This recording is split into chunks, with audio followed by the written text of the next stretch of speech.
Bonjour à tous, alors je vais vous montrer comment on élimine le défaut de jeu sur anti-couple, enfin des Skya 250 ainsi que tous les clones de 250, tous les clones de la ligne 250, et c'est encore une fois lié à une erreur de conception, et on a l'anti-couple qui fait des va-et-vient, enfin c'est infernal, c'est une erreur de conception qui n'est pas admissible, encore une fois une erreur de conception.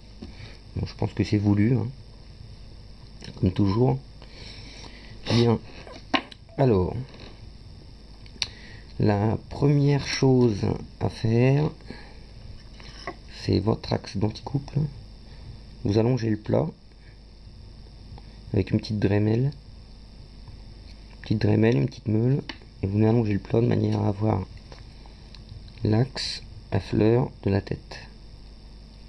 Donc, et le fait de faire ça, bien, ça vous autorise ensuite un bon angle d'un côté comme de l'autre. Voilà. Ça c'est la première modification. La deuxième, alors je sais pas, je me rappelle plus si d'origine c'était fait ou pas. Bon, c'est comme toujours, l'arrêter en rotation le boîtier d'anticouple. Donc cette fois j'ai utilisé une vis, hein, une simple vis à tête fraisée, vis cruciforme. Voilà, alors faites attention qu'elle dépasse pas trop, hein, que ça abîme pas la courroie. Ça c'est important, hein. C'est important. Donc voilà, une fois que ça c'est fait, on a déjà 2 points résolus. Un troisième point, et c'est là où vraiment il y a un vrai problème, un énorme problème. Donc ça, c'est une tête neuve. Vous voyez, voilà le sachet. Donc ça c'est une tête neuve, et regardez le jeu.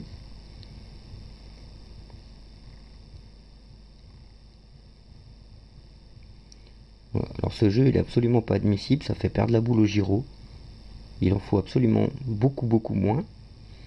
Alors pourquoi du jeu à ce niveau? C'est simple. C'est très simple. Notre pied de pal, il a un seul roulement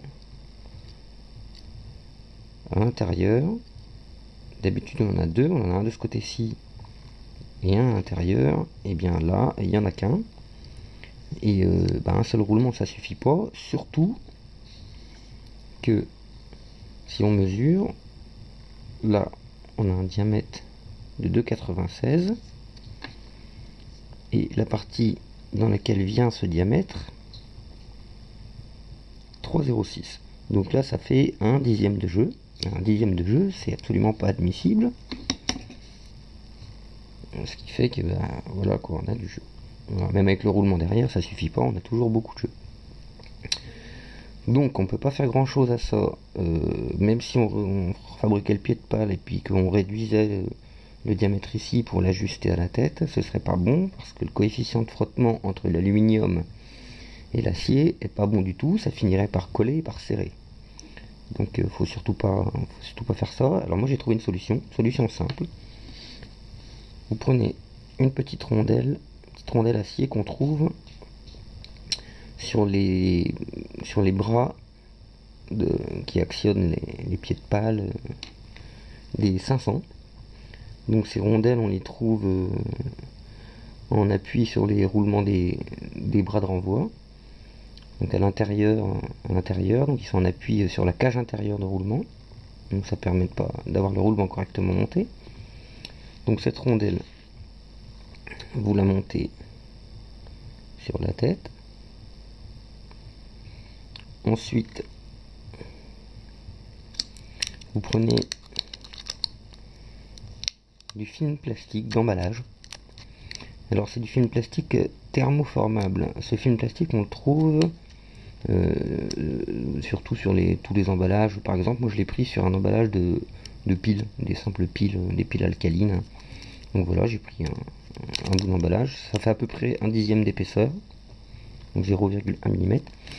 Alors la technique elle est simple, vous mettez votre film plastique par dessus.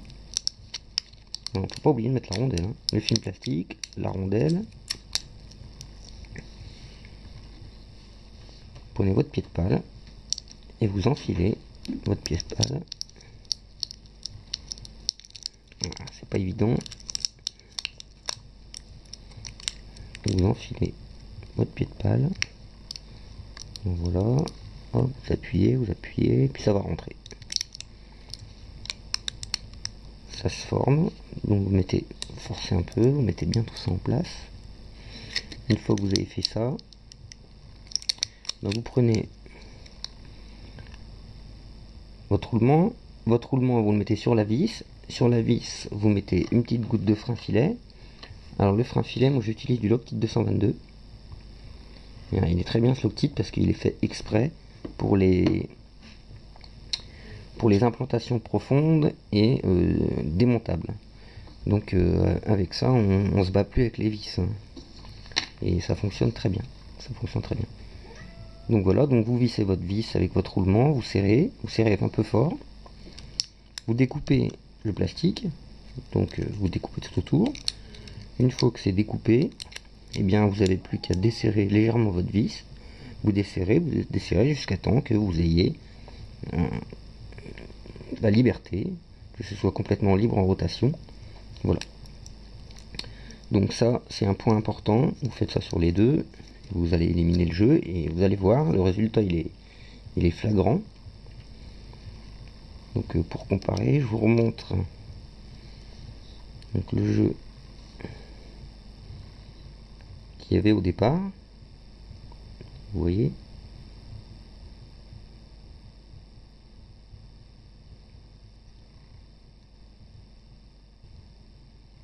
Beaucoup de jeux. Et après modification, bah, du jeu, il n'y en a plus. Et on a un anti-couple libre. Vous voyez, hein, il est vraiment bien libre. Voilà. Bonne liberté. Pas de point dur. Tout va bien. Voilà. Alors il y a ça, mais c'est pas fini. Maintenant il faut intervenir au niveau de la bielle.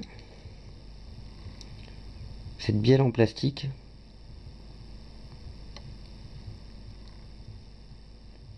La bielle en plastique qui est ici. Donc vous voyez, j'ai mis une rondelle sous la tête de vis. Alors toujours pareil, c'est une petite rondelle en métal. Petite rondelle qu'on trouve sur les bords de renvoi. Sur les têtes de 450 cette fois. Donc ceux qui sont familiers avec les hélicos, vous connaissez cette rondelle. Alors cette rondelle, il faut la monter bien en dessous de la tête de vis. Et surtout, ce qui est très très important, il faut absolument mettre le bout qui dépasse de la bielle du côté de la fixation.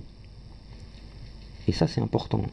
Comme ça on a vraiment notre petite bielle bien droite et elle a pas beaucoup de jeu non plus. Ça élimine le jeu parce qu'il y a beaucoup de jeux d'origine sur cet endroit. Voilà. Donc comme vous voyez ici, petite rondelle, et là donc le côté qui dépasse, le côté le plus grand sur la fixation. Il y a une petite bague en bronze à l'intérieur. Voilà, donc vous serrez ça comme il faut et vous allez éliminer la plupart du jeu. Donc voilà, après toutes ces modifications, vous allez avoir un anti-couple qui fonctionne correctement. Donc on va regarder un petit peu cette config. Alors, comme toujours, les cerveaux. Alors les cerveaux, donc le cerveau d'anti-couple, un MKS.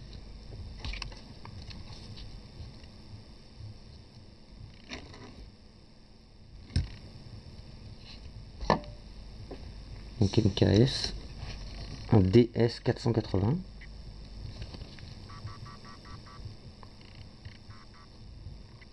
Très très bon cerveau. Alors je lis hein, parce que c'est trouble.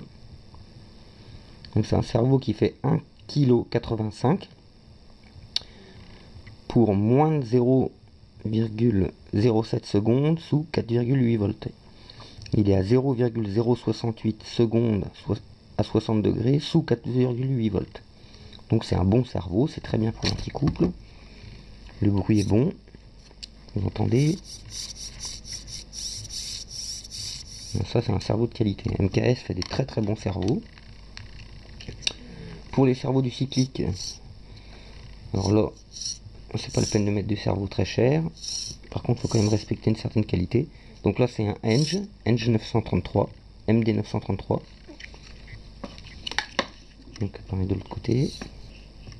3 cerveaux de cyclique. Enge MD 933. Très bon cerveau, j'en suis content, fonctionne bien.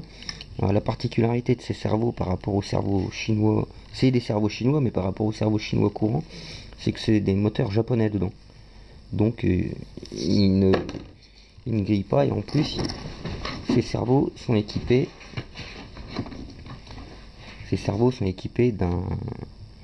d'une sécurité, ce qui fait que quand ils sont en surcharge, et ben ils crament pas. Voilà, donc ça c'est des bons cerveaux pas chers. Pour le gyro, c'est un gyro Skya JY401. Bon, il est un peu gros, mais il fonctionne, hein. Fonctionne là-dessus, ça va. Le SC, bah, moi je suis toujours fidèle à ZTW, un 30 ampères. C'est largement assez. Le moteur, j'ai mis un moteur de Copter X250. C'est le moteur d'origine. Bon, il est pas terrible, mais ça fonctionne, ça vole bien, hein. J'en mettrai un meilleur plus tard. Voilà. Bon, puis le récepteur, c'est un récepteur FreeSky, puisque j'ai adapté une ancienne radio 72 MHz que j'ai passé en 2 Go 4. Et voilà, je m'en sers pour des petits modèles comme ça, c'est parfait. C'est un récepteur 8 voix quand même. Et donc il est en ACCST, c'est la technologie FreeSky, avec 2 antennes. Très bien, c'est vraiment super. FreeSky fait vraiment du bon matos, hein. Donc voilà, on a un hélico qui fonctionne bien. Il n'y a pas à se plaindre. Un petit 250 qui vole bien, je ferai des vidéos plus tard. Voilà, à bientôt.